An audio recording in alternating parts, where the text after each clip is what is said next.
Hi friends, welcome to competitive exam express SCRT class റൂമിലേക്ക് എല്ലാവർക്കും സ്വാഗതം. അപ്പൊ ഇന്ന് നമ്മൾ അഞ്ചാമത്തെ വീഡിയോ ആണ് നമ്മുടെ SCRTയുടെ അഞ്ചാമത്തെ ക്ലാസ്സിലെ തന്നെ നാലാമത്തെ ഒരു ചാപ്റ്റർ സോഷ്യൽ സയൻസിലെ കരുതലോടെ ചെലവിടാം. ഇത് എക്കണോമിക്സുമായി ബന്ധപ്പെട്ട് വരുന്ന ഒരു ഭാഗമാണ്. കരുതലോടെ ചെലവിടാം എന്ന് പറയുന്ന വളരെ ചെറിയ, വളരെ പ്രാധാന്യമുള്ള ഒന്നുമില്ല, പക്ഷെ നമുക്ക് ജസ്റ്റ് ഒന്ന് അറിഞ്ഞിരിക്കാൻ, ജസ്റ്റ് ഒരു തവണ മാത്രം ഒന്ന് കണ്ടിരുന്നാൽ മതി ഈ വീഡിയോ എന്താണെന്നൊക്കെ നിങ്ങൾക്ക് മനസ്സിലാവാൻ. അല്ലാതെ വളരെ ഇമ്പോർട്ടന്റ് ആയ ഒരു വീഡിയോ അല്ല. ഓക്കെ, ചുമ്മാ എക്കണോമിക്സ് ഏറ്റവും ബേസ് എന്ന് വേണം നമുക്ക് പറയാൻ വേണ്ടി സാധിക്കുന്ന ഒരു ചാപ്റ്റർ ആണ്. ഓക്കെ, ഒന്നിങ്ങനെ അത് തന്നെ ഇതാണ്, നമുക്ക് ആവശ്യമുള്ള പോയിന്റുകൾ മാത്രമേ നമ്മൾ ഇതിൽ പറയുന്നുള്ളൂ. ഇനി പ്രതിഫലം പ്രദാനം ചെയ്യുന്ന പ്രയത്നമോ വസ്തുവകകളോ ആണ് വരുമാന സ്രോതസ്. എന്താണ് വരുമാന സ്രോതസ് എന്ന് ചോദിച്ചാൽ, പ്രതിഫലം പ്രദാനം ചെയ്യുന്ന പ്രയത്നമോ വസ്തുവകകളോ, പ്രതിഫലം പ്രദാനം ചെയ്യുന്ന പ്രയത്നമോ വസ്തുവകകളോ ആണ് വരുമാന സ്രോതസ്. ഉദാഹരണത്തിന് കച്ചവടം ഒരു വരുമാന സ്രോതസ്സും അതിൽ നിന്ന് ലഭിക്കുന്ന ലാഭം വരുമാനവുമാണ്. ഇപ്പൊ കച്ചവടം എടുത്താൽ കച്ചവടം എന്ന് പറയുന്നത് എന്താണ്? ഒരു വരുമാന സ്രോതസ്സാണ്. കാരണം അതിൽ നിന്നാണ് നമുക്ക് പ്രതിഫലം പ്രദാനം ചെയ്യുന്നത്. അങ്ങനെ കിട്ടുന്ന ലാഭം എന്താണ്? അത് വരുമാനമാണ്. വരുമാനം. കുടുംബങ്ങൾക്ക് വരുമാനം ലഭിക്കുന്ന വ്യത്യസ്ത സ്രോതസ്സുകൾ നോക്കാം. ഇത് കുടുംബ വരുമാനമാണ്. ഒന്ന്, മഹിളാ പ്രധാന ഏജന്റ് കമ്മീഷനാണ്. കെട്ടിട നിർമ്മാണ ജോലിയിൽ കൂലിയാണ്. ബാങ്ക് നിക്ഷേപത്തിൽ പലിശയാണ്. കെട്ടിടം വാടകയാണ്. കച്ചവടത്തിൽ ലാഭമാണ്. സർക്കാർ ജോലിയിൽ ശമ്പളമാണ് വരുമാനം. ഇതൊക്കെയാണ് ഇതിലെ പ്രധാന വരുമാനം എന്ന് പറയുന്നത്. ഓക്കെ, ജസ്റ്റ് ഒന്ന് നോട്ട് ചെയ്ത് വെക്കുക. ഇനി കുടുംബങ്ങൾക്ക് വരുമാനം ലഭിക്കുന്നത് നിക്ഷേപങ്ങൾ, കച്ചവടം, കൃഷി, വ്യവസായം, അതുപോലെ വസ്തുവകകൾ, സേവനങ്ങൾ തുടങ്ങി വിവിധ സ്രോതസ്സുകളിൽ നിന്നാണ്. ഇങ്ങനെ ഒരു കുടുംബത്തിലെ അംഗങ്ങൾക്ക് വിവിധ സ്രോതസ്സുകളിൽ നിന്ന് ലഭിക്കുന്ന പ്രതിഫലമാണ് കുടുംബങ്ങളുടെ വരുമാനം, കുടുംബാംഗങ്ങളുടെ വരുമാനം എന്ന് പറയുന്നത്. ജസ്റ്റ് നോട്ട് ചെയ്യുക. ഇനി ചെലവും പലവിധമുണ്ട്. വിവിധ സ്രോതസ്സുകളിലൂടെ കുടുംബത്തിന് ലഭിക്കുന്ന വരുമാനം കൊണ്ടാണ് കുടുംബത്തിന്റെ പൊതുവായ ആവശ്യങ്ങളും കുടുംബങ്ങളുടെ വ്യക്തിഗതമായ ആവശ്യങ്ങളും നിറവേറ്റുന്നത്. അതായത് ഏതും രാജ്യത്തിന്റെ കാര്യങ്ങളും അങ്ങനെ തന്നെയാണ്. ഒരു കുടുംബത്തിലെ ആവശ്യങ്ങൾ എല്ലാം തുല്യ പ്രാധാന്യമുള്ളവയല്ല. ചിലതൊക്കെ അത്യാവശ്യമാണ്, മറ്റു ചിലത് കിട്ടിയാൽ നല്ലത്, ബാക്കിയുള്ളവ കിട്ടിയില്ലെങ്കിലും കുഴപ്പമില്ല. കുടുംബ വരുമാനത്തിന്റെ അടിസ്ഥാനത്തിൽ ഇത്തരം ആവശ്യങ്ങളുടെ മുൻഗണനാക്രമം നിശ്ചയിക്കേണ്ടതാണ്. അതനുസരിച്ച് വേണം ചെലവുകൾ ക്രമീകരിക്കേണ്ടത്. ഒരു കുടുംബത്തിന്റെ പ്രധാന ചെലവുകൾ സൂചിപ്പിക്കുന്ന ചിത്രം നിരീക്ഷിക്കൂ. ഏതൊക്കെ ചെലവുകളാണ് ഈ കുടുംബത്തിന് എന്ന് കണ്ടെത്താമല്ലോ. ഈ കുടുംബം മറ്റെന്തെല്ലാം ചെലവുകൾ കൂടി ഉണ്ടാകാം, അവ ചിത്രത്തിൽ വിട്ടുപോയ സ്ഥലത്ത് എഴുതി ചേർക്കുക. നിങ്ങൾ ചെയ്യുക. ഇത് നമുക്ക് ഭക്ഷണ ചെലവ് വന്നിട്ടുണ്ട്, വായ്പാ തിരിച്ചടവുണ്ട്, വസ്ത്രം വാങ്ങാനുള്ള ചെലവുണ്ട്, യാത്രാ ചെലവുണ്ട്, ആശുപത്രി ചെലവുണ്ട്. ബാക്കി നിങ്ങൾക്ക് എന്തൊക്കെ എഴുതി ചേർക്കാൻ പറ്റുമോ അത് എഴുതി ചേർക്കുക. ഈ ചെലവുകളിൽ ചിലത് ദൈനംദിന ആവശ്യങ്ങൾക്ക് വേണ്ടിയുള്ളതാണ്, മറ്റു ചിലത് പ്രത്യേക സന്ദർഭങ്ങളിൽ വരുന്ന ചെലവുകളാണ്. ഭക്ഷണ ചെലവ്, വസ്ത്രങ്ങൾ വാങ്ങുന്ന ചെലവ്, വായ്പകളുടെ തിരിച്ചടവ് എന്നിവ പ്രതീക്ഷിത ചെലവുകളാണ്. അപ്രതീക്ഷിതമായ സംഭവങ്ങൾ നമ്മുടെ ജീവിതത്തിൽ ഉണ്ടാകാം.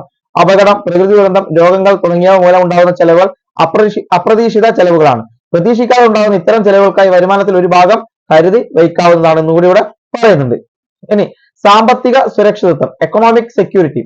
വരുമാനത്തെക്കാൾ കൂടുതൽ ചെലവുണ്ടാകുന്നത് കുടുംബത്തിന്റെ സാമ്പത്തിക പ്രതിസന്ധി ഇടയാക്കും. അതായത് വരുമാനത്തെക്കാൾ നമുക്കൊരു 20,000 രൂപ വരുമാനം ഉണ്ടെങ്കിൽ അതിനേക്കാൾ കൂടുതലാണ് ചെലവുണ്ടാകുന്നതെങ്കിൽ അവിടെ സാമ്പത്തിക പ്രതിസന്ധി ഇടയാക്കും. എന്നാൽ ചെലവ് വരുമാനത്തെക്കാൾ കുറവാകുമ്പോൾ മിച്ചമുണ്ടാക്കുന്നു. മിച്ചം വഹിക്കുന്ന തുക കുടുംബത്തിന്റെ സമ്പാദ്യമാണ്. അപ്പൊ മിച്ചം വരുന്നത് സമ്പാദ്യമാണ്.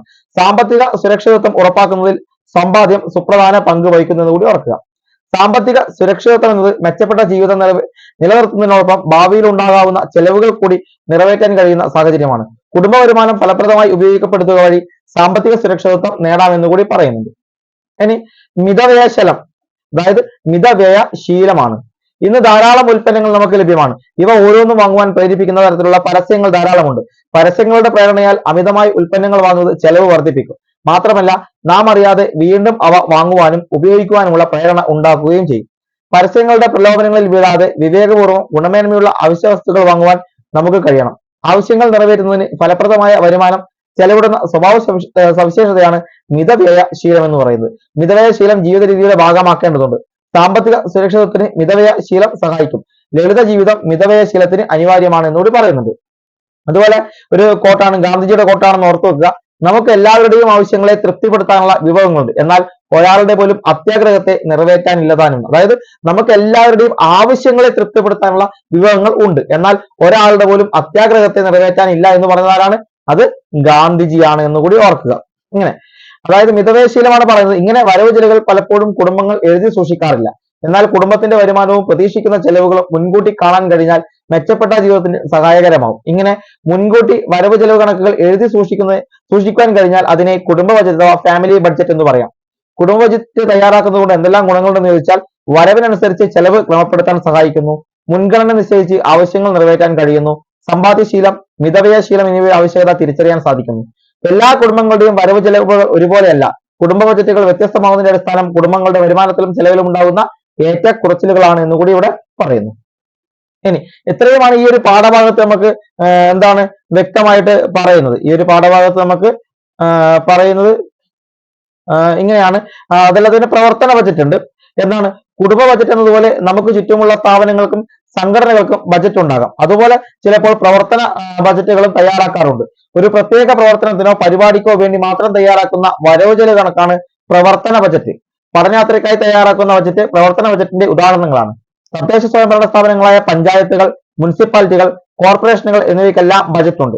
ഇന്ത്യയിൽ കേന്ദ്ര ബജറ്റും സംസ്ഥാന ബജറ്റും നിലവിലുണ്ട്. നമുക്കറിയാലോ, ഓരോന്നും തദ്ദേശ സ്വയംഭരണ സ്ഥാപനങ്ങൾ, പഞ്ചായത്ത്, മുനിസിപ്പാലിറ്റി, കോർപ്പറേഷൻ എന്നിവയ്ക്ക് ബജറ്റ് ഉണ്ട്. അതുപോലെ ഈ കേന്ദ്ര ബജറ്റും സംസ്ഥാന ബജറ്റും നിലവിലുണ്ട്. നമുക്കറിയാം. കുടുംബ ബജറ്റിൽ നിന്ന് വ്യത്യസ്തമായി കേന്ദ്ര സർക്കാരും സംസ്ഥാന സർക്കാരും ചെലവുകൾ മുൻകൂട്ടി തീരുമാനിക്കുകയും അതിനുവേണ്ടി പ്രതീക്ഷിക്കുന്ന വരുമാനം കണ്ടെത്തി ബജറ്റിലൂടെ അവതരിപ്പിക്കുകയുമാണ് ചെയ്യുന്നത്. വാർഷിക ബജറ്റുകളാണ് സാധാരണ നിലയിൽ സർക്കാർ അവതരിപ്പിക്കുന്നത്. ഏപ്രിൽ 1 മുതൽ മാർച്ച് 31 വരെയാണ് ഇന്ത്യയിൽ സാമ്പത്തിക വർഷം, ഫിനാൻഷ്യൽ ഇയർ ആയി കണക്കാക്കുന്നത്. ഒരു സാമ്പത്തിക വർഷത്തേക്കുള്ളതാണ് കേന്ദ്ര ബജറ്റും സംസ്ഥാന ബജറ്റും.